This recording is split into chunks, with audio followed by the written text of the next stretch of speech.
لە کۆنفرانسێکی نەتەوەییدا کە تیایدا باشترین نوێنەرەکانی جیهان بەشداریان تێدا کردبوو کە لە زۆرێک لە وڵاتانەوە بەشدار بوون نزیکەی 7 وڵات بەشداریان کردبوو و یەکێک لەو بەڕێزانە نوێنەر ئەحمەد کە هونەرمەندە یەکێک بوو لە بەشداربووەکان قسە و باسی زیاتر دەربارەی ئەم کۆنفرانساکەم بەڕێزیان لە ڕێگەی سکایپەوە قسە لەگەڵ منەکە. کاک نوێرە سڵاوت لێبێ ئەم کاتت باش. سڵاوتان لێبێ ئەم کاتتان باش. سڵاو لە تۆش.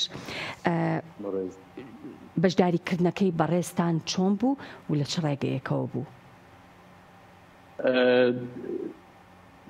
ئەم پرۆگرامە خۆی بەناوی بیست دیپلۆماتە کە ئەکادیمیایەکە لە ئەمریکا و بە هاوبەشی لەگەڵ نەتەوەیەکدوەکان کە پرۆگرامێکە بۆ بواری دیموکراسی و ئەو گەنجانەی کە توانایان هەیە لە وڵاتەکانی خۆیان و توان بەشداری بکەن لە هەچ بوارێکە کە بیانەوێت.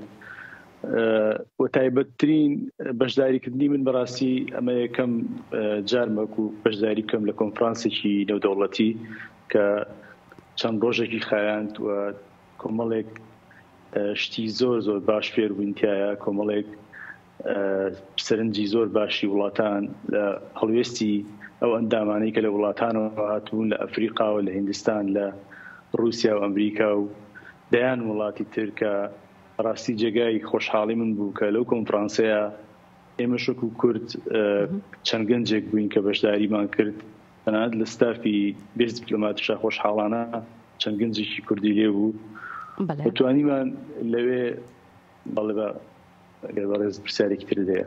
بەڵێ چەند کەس لە کوردستانەوە بەشدار بوون و ئێوە بە ناوی کوردستانەوە و کورد بەشدار بوون یاخود بە ناوی عێراقەوە؟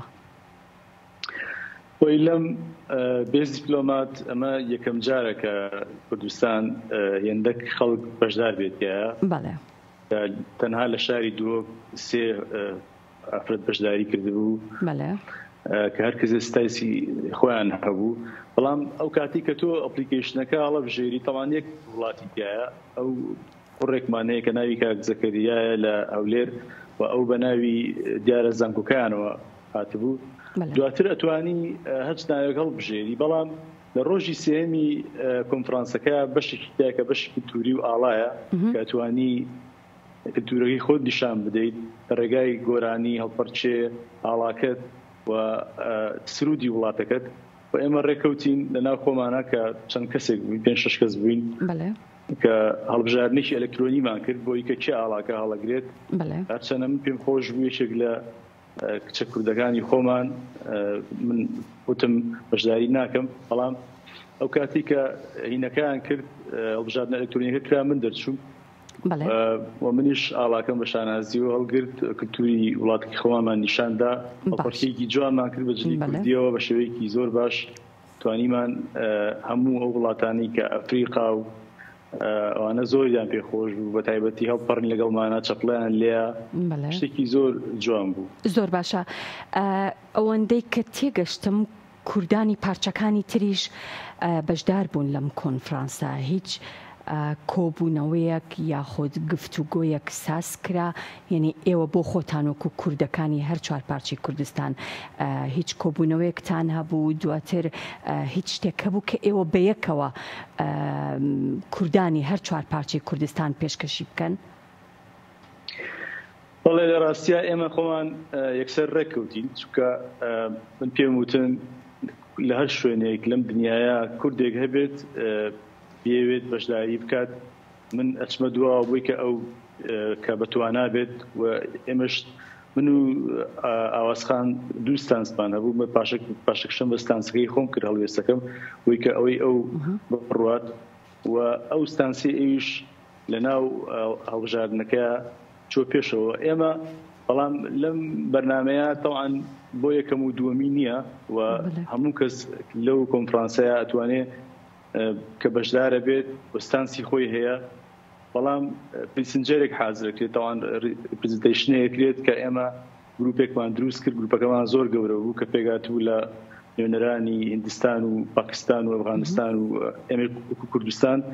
زۆر سپاسی بیست دیپلۆماتەکەین کە وەکو کوردستان ئێمەی ناسان و بەڵێن نیشاندا لە داهاتووە ناوی کوردستان ریجن لە ئەپلیکیشنەکە دابرێن چکەم پێم وتنەوە شتێکی یاساییە ئێمە وەکو هەرێمی کوردستان هەرێمێکی دەستوورین و پێویستە کات کە ئێوە باستان کردووە لە ئینەکەیە هەڵبژاردنەکەیە کە ریجنی تیاابێ هەرێمیشی تایە وڵاتیشی تایە بەڕاستی زۆر پێشوازیان کرد زۆر دیموکراسیانە بوو و ستانسەکان دەربارەی ئەوە بوو پاشەکشەی دیموکراسی بوو لە ئەوروپا بە تایبەتی دیموکراتەکان کە پاشەکشیان کردووە و دەربارەی مافی مرۆڤ مافی ژن و مناڵ زۆر بابەتی گرنگ باسکرا لە وڵاتە عەرەبیەکان و خۆشترین بابەتیش ئەوە بوو کە هیچ کەسێک بە هیچ شێوەیەک تند و تیژی یاخود وتارێکی توندی نەبوو ئەو بۆ من یەکەم جار بوو کە چکە بابەتەکە بەڕاستی دەربارەی پۆپۆلیزم قسە ئەکات دەربارەی کە چۆن ئێمە دیموکراسیانە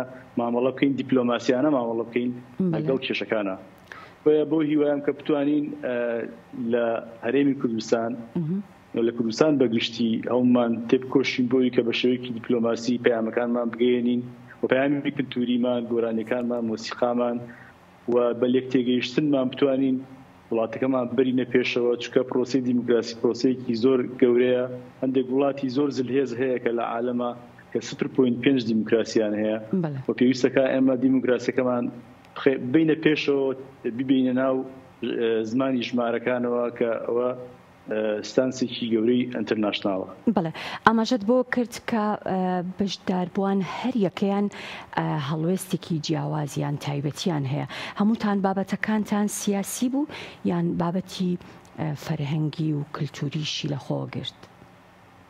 بەڵێ من ستانسەکەم لە ڕاستیە خۆی 5 لاپەڕە بوو و باسی کوردستانم کردبوو لە هەر لە سەرەتاوە کە چۆن پێشەوەی عێراق دروست ببێت کوردستان چی بووە و باسی کۆمەڵێک لێکۆڵینەوەم هێنابوویە پێشەوە کۆمەڵێک سەرچاوەی زۆر گرنگم باس کردبوو هەتا دروستبوونی عێراقی نوێ و تا کێشەکانی ئەمڕۆ کێشەکانی هەرێم و پاشەکشەی دیموکراسی لە هەرێمی کوردستان و لە عێراق و کێشەی ئابووری ئەمانەی هەموو لە ستانسەکەیەتیا بوو و من کورتکراوەیەکیشم هەبوو کە پێشکەشی بکەم بەڵام لەبەرەوەی کە ئێمە پارتیکە پشتمان کرد بۆی کە یەکێکمان ستانسێکی باشی هەبێت کە ئەوەی ئاوازخان ستانسەکەی دەربارەی ئۆیل کۆمپانی عێراق بوو لەسەر کۆمپانیەکانی نەوت و لەگەڵ بابەتی ئابووری هەرێم و ناوەند.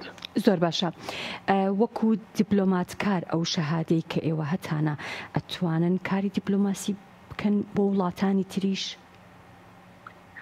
بەڵێ ئەو بەرنامەیەکێک لە گرنجەکانی ئەوەیە کە خەڵک هەبوو بە ناوی وڵاتێکەوە هاتبوو کە خۆی قەدە وڵاتەشی نەبینی بوو ئەتوانی ئەو وڵاتە هەڵبژێری یاخود ڕەخنەت لێ هەبێ لە دیموکراسیەکەی یا لە هەر شتێکی کە سەرنجڕاکێشە بەلایتەوە گرنگەوەی تۆ توانین نوێنەرایەتی هەچ وڵاتێک یا کۆمپانیایەک یا ڕێکخراوێک بکەی و هەندێکیش خەڵک بە سپۆنسەری هاتبوون کە سپۆنسەری وڵاتەکانی خۆیان یاخود ئەوانە من وەکو کەسێکی سەر بەخۆ ڕۆشت بووم کە ڕاستی ئاواتمە و بەشداری بکەم و لە داهاتووشا زیاتر بەشداریەکەم داوامان کردبوو لە بەرازیل و لە ئەمریکای لاتین و ئەوانە کە کێشەی پاشەکشەی دیموکراسی زۆر زۆرە لەوێ و لە خودی ئەمریکاش دەکرێت کە بەشداری بکەین.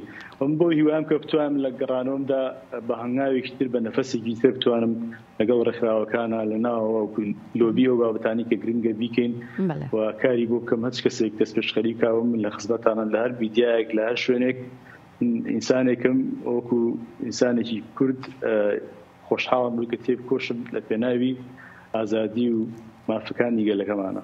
زۆر باشە ئەم کۆنفرانسە ساڵی یەک جار ساز ئەکرێت یاخود ساڵی چەند جارێک و لە چەند وڵاتێک و هیچ لە پلانا هەیە کە لە کوردستان ساز بکرێت؟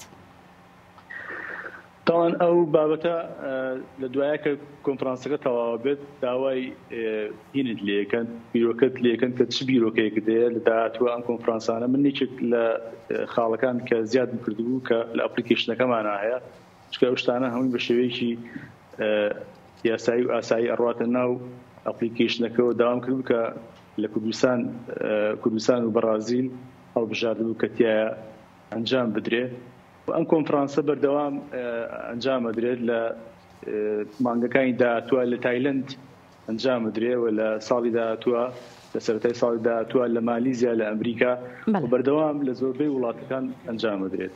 بەڵێ دەستەکانت خۆش بێ. زۆر سپاس بۆ نوێنەر ئەحمەد هونەرمەند کە لە ڕێگەی سکایپۆ لەگەڵم بووی. جارێکی تر سپاس بۆ تۆ.